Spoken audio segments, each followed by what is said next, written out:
3,000 वोटों से तेजस्वी यादव पीछे चल रहे हैं। 34 पर आरजेडी है, 7 पर कांग्रेस है। जो बात मैंने तारिक साहब से की, 12 में फ्रेंडली फाइट थी, 9 पर एनडीए आगे चल रही है। उसमें देखिए, तेजस्वी यादव अपना चुनाव जीतेंगे और जैसे जैसे रुझान आंकड़ों में तब्दील होंगे ये आपको दिखाई दे जाएगा। उठापटक रुझान के दौरान चलती रहती है, पहली बात। दूसरी बात, फ्रेंडली फाइट पर तो मैं आपसे कह चुकी हूँ। मुझे ये लगता है कि गठबंधन के तमाम घटक दलों को ये बात समझनी चाहिए कि अगर दो प्रत्याशी एक ही गठबंधन के आमने सामने लड़ेंगे तो वोट आपस में बंटता है। ये बात तो मैं स्वीकारती हूँ, इसको कहने में मुझे कोई गुरेज नहीं है। और तीसरी बात मैं आपसे कहना चाहती हूँ कि भारतीय लोकतंत्र में ये खूबसूरती ही ये है कि कोई भी चुनाव, कोई भी हार, कोई भी जीत अंतिम नहीं होती है। अपनी गलतियों को देखकर सुधार का मौका मिलता है। और अभी 3-4 महीने बाद फिर 5 प्रदेशों में चुनाव है। लेकिन बिहार में बात को दोबारा दोहराऊं, और क्योंकि यहाँ पर हरियाणा की जलेबी भी आपने दिखाई कि एसआईआर की बात हरियाणा से शुरू होती है और उसके बाद लगातार एग्जिट पोल जो दिखाते हैं उसके विपरीत चुनावी परिणाम आते जाते हैं और बिहार तक आकर ये समस्या रुक जाती है जहां पर लाखों वोट काटा जाता है। फ्री की ट्रेन में लाखों लोगों सॉरी रागिनी जी, आप मैं ये फैक्चुअल चीज भी आपको बोलनी चाहिए। आपने एसआईआर को बड़ा मुद्दा बनाया, पर एक भी अपील दायर नहीं की एसआईआर के खिलाफ। 1951 के बाद जितने चुनाव हुए बिहार में सबसे अधिक वोटिंग इस बार हुई। इस बार की वोटिंग में महिलाओं ने छप्पर फाड़ दिया, हर टर्म में महिलाएं आगे निकली। और बीते 4 चुनाव 2010, 2015, 2020 और 2025 चारों बार महिलाओं का वोटिंग परसेंटेज आगे रहा और चारों बार एनडीए को फायदा मिला, नीतीश कुमार को स्वीकार किया गया। ये तमाम ऐसे फैक्ट हैं जो दिखाते हैं कि आप दूसरे के दामन में छींटे ज्यादा दिखाते हैं बजाय अपने आत्मावलोकन करने के।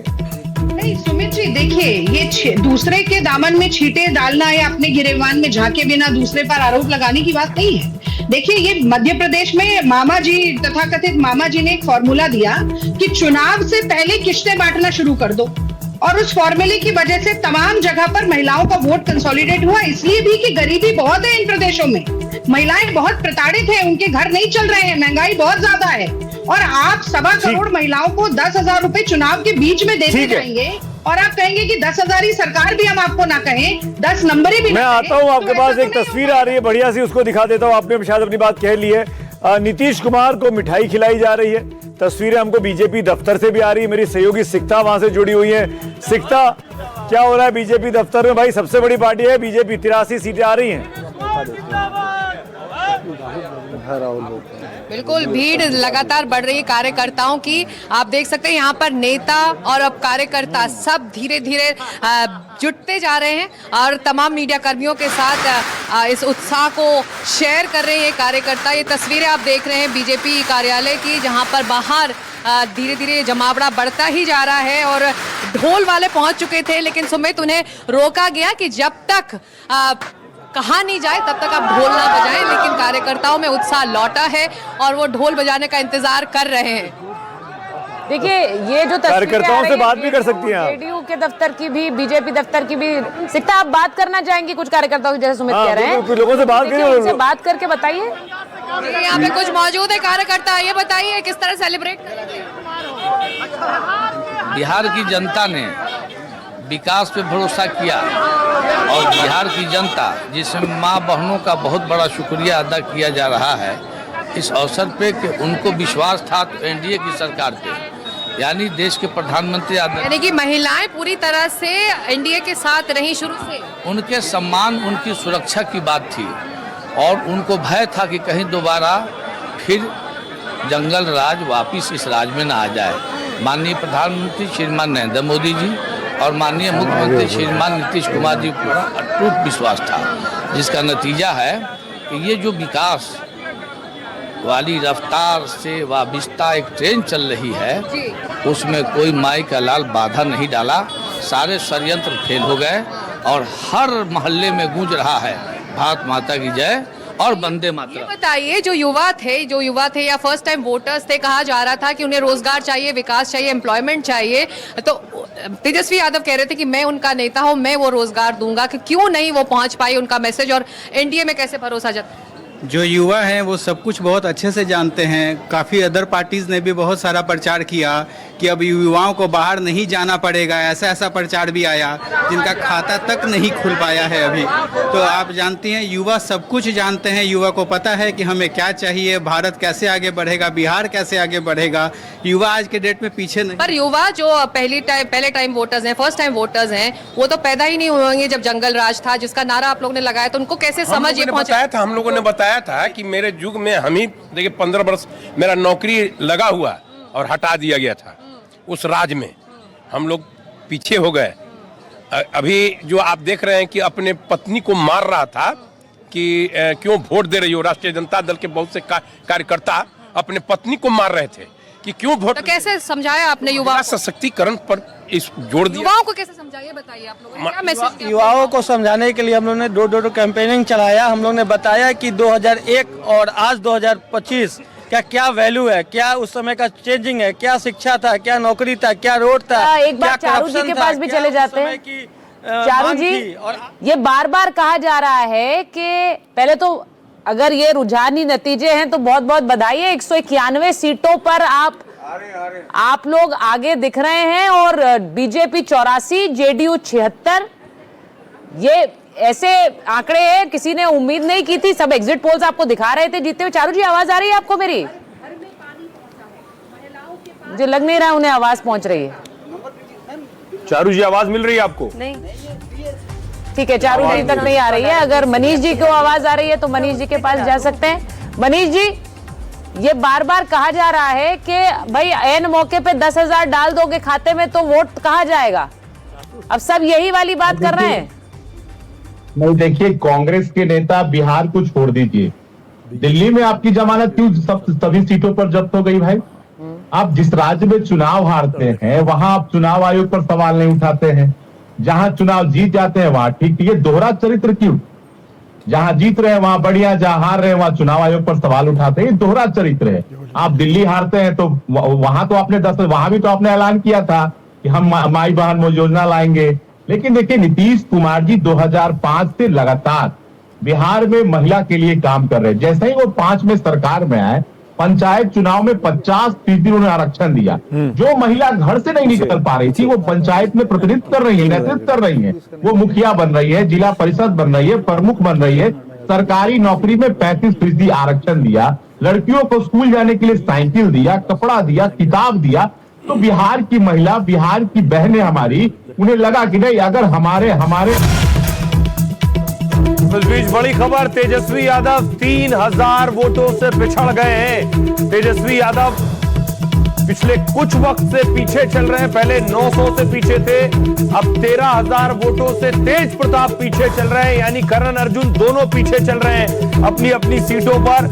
महुआ से तेज प्रताप और राघोपुर से तेजस्वी पीछे चल रहे हैं। और इसे कैसे देखते हैं अखिलेश जी? सतीश यादव जो है बीजेपी ने उतारा है। सतीश यादव पहले कभी आरजेडी में थे, उसके बाद वो बीजेपी में आए। लेकिन मैं आपको बता दूं, सतीश यादव वही शख्स हैं जिन्होंने तेजस्वी की माताजी को इसी सीट से हराया 2010 में, राबड़ी देवी को हराया। तो अगर वो हराते हैं तेजस्वी को तो बड़ी बात होगी। क्या ये हवा है क्या सर? ये हवा है क्या जिस हवा में सब उड़ जाते हैं? ऐसा है विजय जी?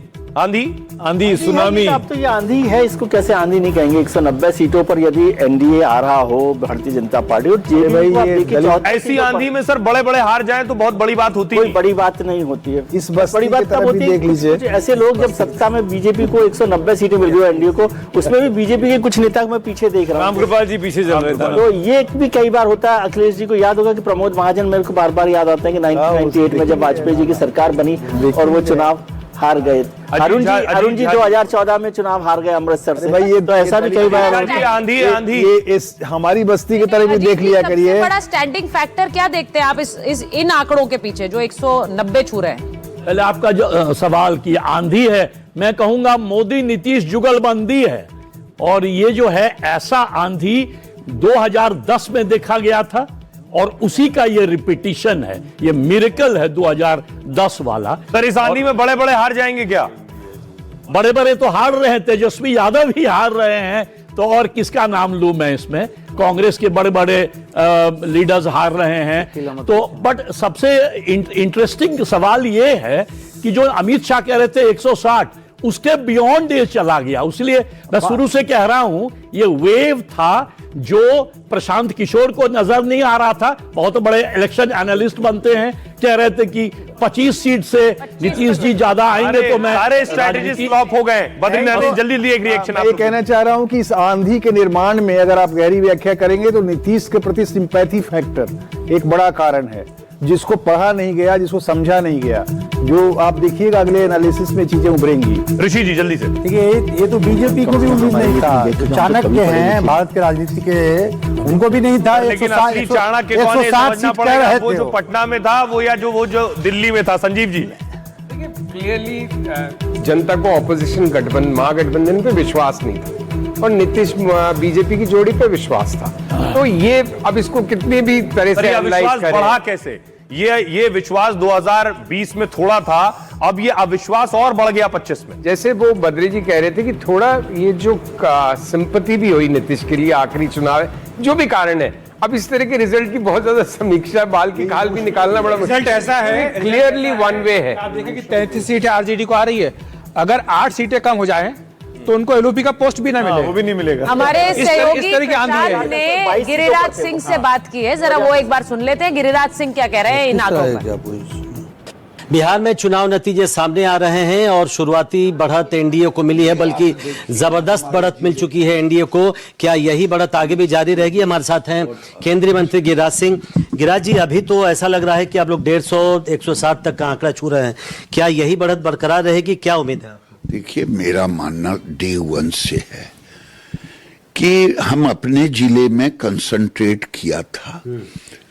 वहां अगर किसी चुनाव से मैं तुलना करता हूं, 20 से तुलना करता हूं, 24 लोकसभा से तुलना करता हूं, तो वहां विक्ट्री, लैंडस्लाइड विक्ट्री दिख रहा।